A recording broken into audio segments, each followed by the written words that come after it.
C'est carrément, Dieu est ici, sur ma, qui veut être connu. Bienvenue chers téléspectateurs, votre programme de méditation, c'est le Rhéma de vie. Nous sommes jeudi le 28 mars 2024 et nous sommes avec le docteur Lizzie Johnson Suleiman.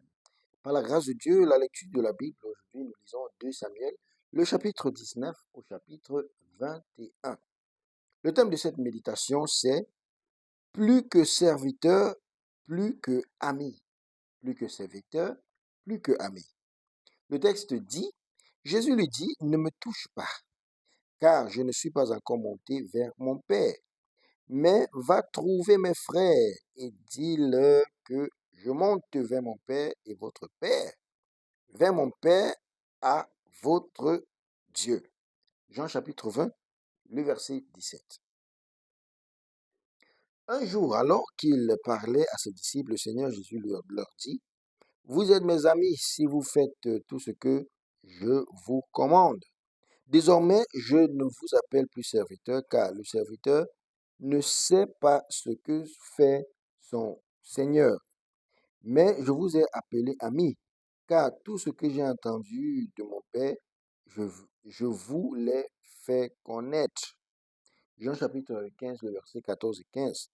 J'imagine qu'ils ont franchi une étape supérieure du statut de simple serviteur ou disciple à celui d'un ami du Seigneur. Eh bien, Jésus est mort et a été enterré, puis il est ressuscité. Lorsque Marie est venue au tombeau pour oindre son corps, le Seigneur était déjà dehors. Il l'a appelé par son nom. C'est carrément, Dieu est ici, sur ma. C'est à ce moment-là qu'il a prononcé ces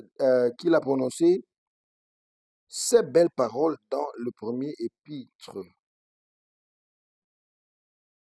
C'est à ce moment-là qu'il a prononcé ces belles paroles dans la première écriture. Jean chapitre 20, le verset 17.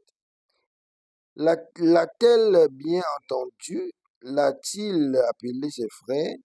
Jésus ne les qualifiait pas d'amis, mais de frères, car par sa mort et sa résurrection, une nouvelle relation était née. Dieu est désormais leur Père. Être un serviteur de Dieu est une chose merveilleuse. Être un ami de Dieu est encore plus merveilleux.